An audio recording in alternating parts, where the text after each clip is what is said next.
YouTube, and welcome to another episode of the Albino RHino beer review. I know today you just get my shoulders. This isn't a very good setting. I usually find something better for my camera. I usually find somewhere better for my camera, but this is what we have today. The lighting is not the greatest. Again, this is what we have today. Now, it's a sad thing that the lighting isn't the greatest, because we do have a good beer to drink. We really do. This beer was picked up for me by the one and only Bylog. Thank you very much, Greg. This is a beer from Bellwoods in Toronto, in the Oslington area. Well, right on Oslington. Just looking for the ABV before we do this. It is a barrel-aged beer. 7.5. There we go. 7.5. This is another one of the ones where they're using that weird green text that I can barely read. Anyway, this is one I've wanted to try forever.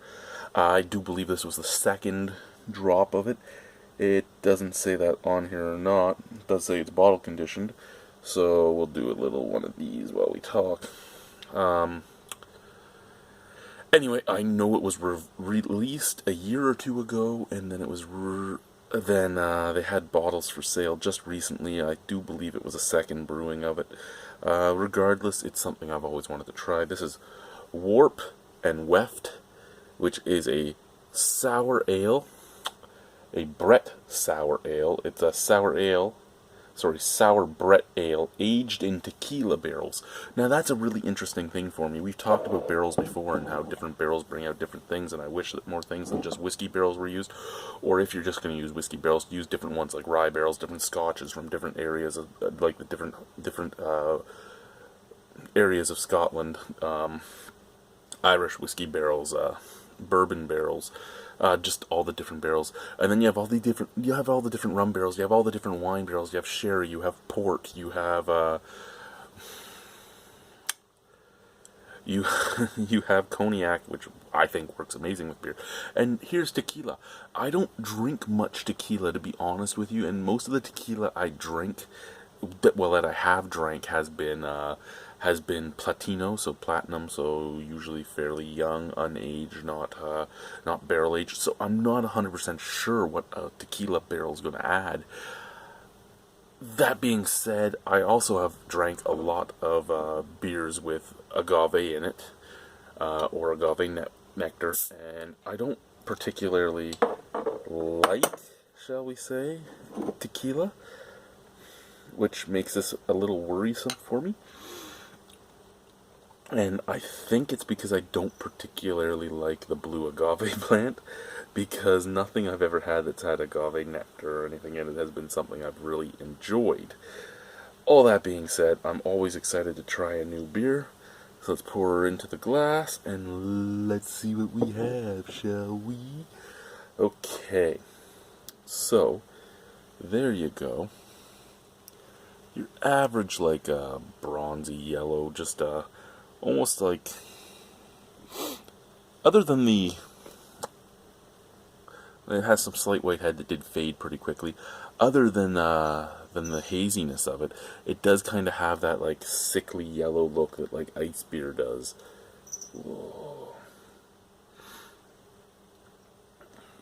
But I mean, it's still nice. I mean, even the head faded away fast, like it would on those.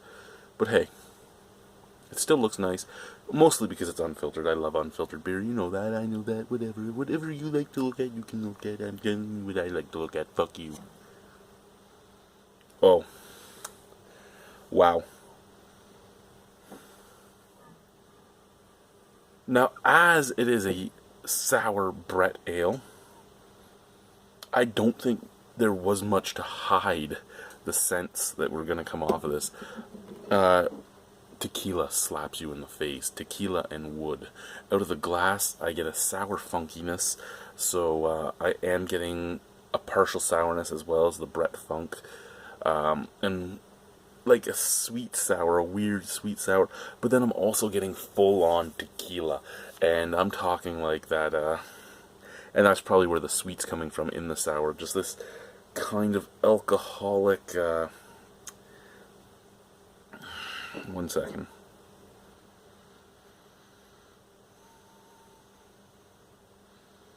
Yeah, just the blue agave nectar on its own, I don't even know how to describe it, but that's kind of what it smells like, and I don't know how to describe it because it's something that I don't have a paradigm to compare it to, but I know that smell. It's the same smell I get in any tequila I've ever drank, be it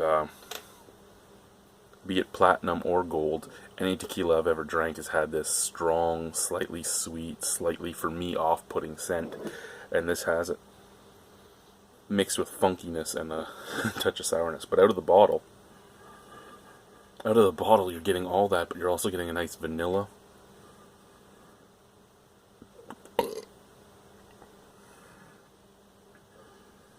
A nice vanilla, and I don't know what type of wood that I don't know what type of wood they use in tequila barrels. I don't know if it is just oak, or if it's hickory, or if it's maple, or if it's redwood, or if it's chestnut, or if it's sherry. But that's kind of what it smells like to me. Is like almost cherry wood. I'm smelling basically like vanilla and cherry wood, and that's just immense when you mix it with what's in this. Now let's try it. Cheers.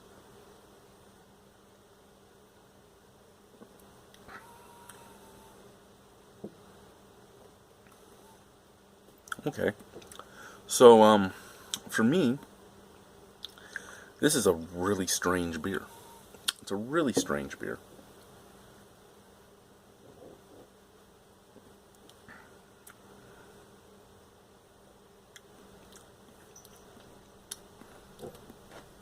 The Brett is fairly funky. It's not even in the funk I like. It's not just that funky funk. It's almost horse blanket funk.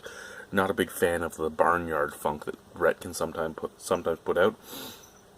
But whether or not that's just the Brett or everything else mixing together, I don't know. There is a sour tinge. As soon as it hits your tongue, it's sour.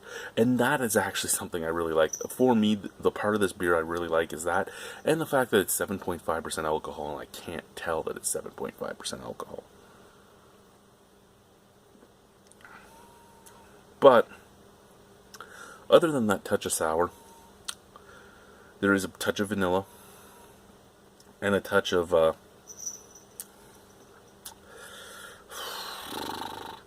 you know what, it actually does taste like oak.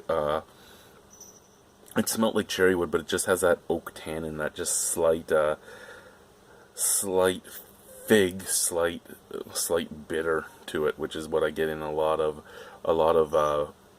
oak barrel aged beers, as well as the vanilla.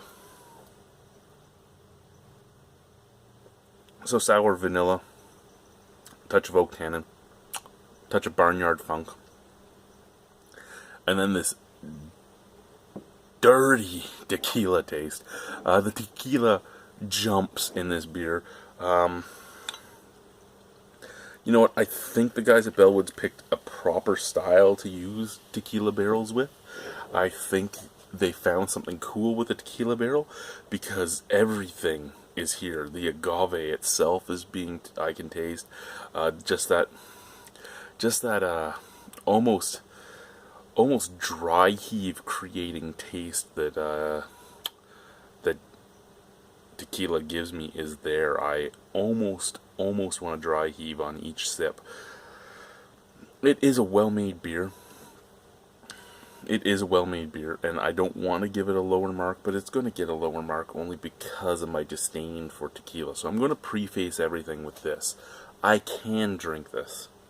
I don't want to drink this. It was awesome to get a chance to drink this. It was awesome that they made it. It's awesome that there is a brewery in Canada, in Ontario, in Toronto, that will experiment with different barrels. And it's amazing that they get the barrels. And it's amazing that they do so many sour and Brett ales. That's an amazing, amazing lineup. Their beer's a little pricey at times, but you know what? Again, they're one of the most experimental breweries in Ontario, and that is amazing. Now, all that being said, this beer is an amazing concept. It's not amazing for me personally. If you like tequila, if you really like tequila, if this is for you. And if you really like tequila and you don't like this, I don't even know what to say to you, because this is basically sour tequila. That's, well, soured tequila, souring tequila, because it's not full-on sour. But it's tequila with some sour.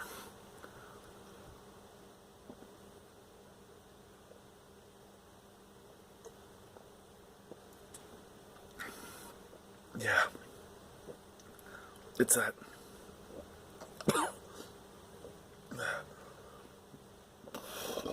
Excuse me. Very easy to drink. 7.5% alcohol. You would never know it, which makes this a very, very dangerous beer. But you know it's tequila, and I don't like tequila. I was wondering what a tequila barrel... Look, I'm crying because of doing that. I was wondering what a tequila barrel-aged beer would be like. Now I know. I know I'm probably not going to like any others. I'm curious what it would do in something very roasty, though, that would kind of hide that dry off-sweet flavor. Something like a stout or a porter or something chocolatey and roasty. I wonder if that would completely hide it or if it would work together. Something like a red ale, even just yeah, you know what, a red ale, a nice molasses mixed with that agave taste. That might actually work because it would take away the agave dryness a little bit, and you might actually get two beautiful sweet mixtures that might actually work. And how many people barrel age red ales, right? Like, nobody. So that would be something cool too to try. All that being said, what I'm going to give this is a 6 out of 10 because there's nothing wrong with it. I just don't want to drink it again. I will give it an asterisk and say if I like tequila, this would probably be a 9 out of 10. It's just not for me. Thank you guys for watching. Bye-bye.